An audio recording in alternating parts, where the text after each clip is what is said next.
What's up, Guardians? My name is Axolite, and today we're going to be talking about the Summer Solstice event here in Destiny 2. Alright, the first thing you guys should do is go to the tower and meet up with Eva Levante right here, as she is the event vendor. She's going to grant you the quest, which I actually already have, called Celebrating the Solstice. This is a 6-step quest, which just has you go around and do a few missions. In exchange, once you complete this quest, it'll give you a pretty good reward from Ivelevante. Next up about this quest is that it does actually require you to get many Solstice alloys, which are the most important currency for the event. A few important notes as well are the event daily challenges and the weekly challenges. Each of these will grant you event tokens, which you can spend in the reward shop here, as well as giving you event XP, which, unlike the Arms Week last week, seems to be working correctly. The event XP will just grant you event ranks, which you can also buy for 100 silver.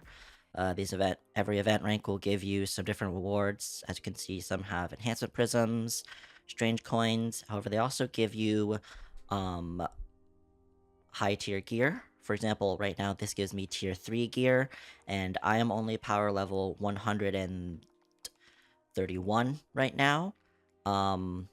And so it does give you pretty high tiered gear even if you are low light level. Another interesting change during the Solstice event are the Solstice modifiers.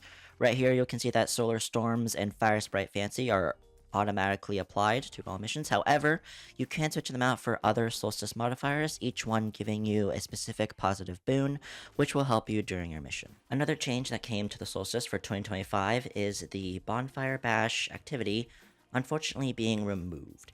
Now, they did replace it with the Scorch Crucible playlist.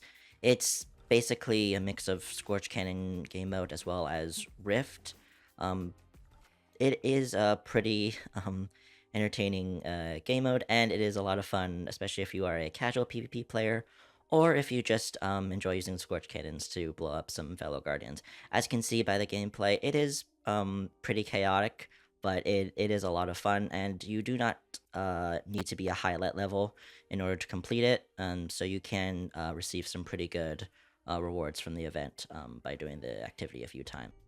Now, another major component of the event is the Lustrous Armor, which can be accessed by going to the Solstice Forge from the Solstice event page.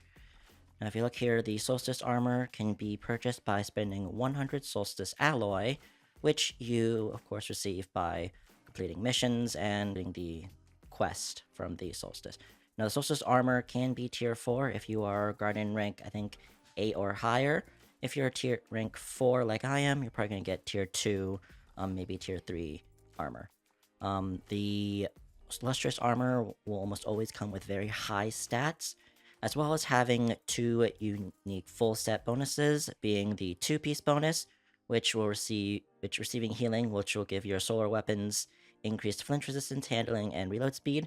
However, the 4-piece bonus will give rapid solar final blows, grants you healing, which is a major bonus. Of course, to get this alloy and get the armor, as well as the other rewards I've been talking about, like completing the daily challenges and the weekly challenges, you're going to need to know the best way to farm this event. Now, unfortunately, it seems like the best way to get Solstice Alloy for the armor, as well as just getting overall weapon drops, will be to do the Caldera missions. Yes, I know, Caldera.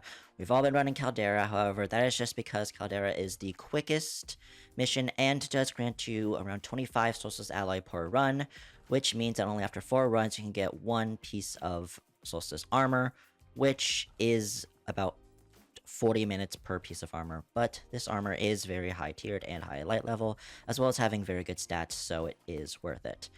On the screen right now, I will show you a chart of each individual activity and how many Solstice Alloy they give. You may use your own judgment for what activities you want to do.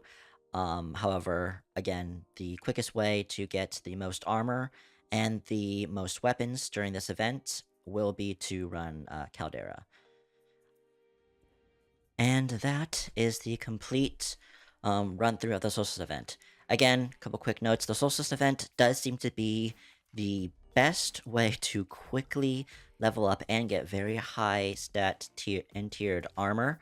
So I do highly recommend you guys jump on the Solstice event very quickly. Thank you so much for watching. My name is Axolite. Be sure to like and subscribe, and I'll see you guys next time, Guardians. May the light be with you.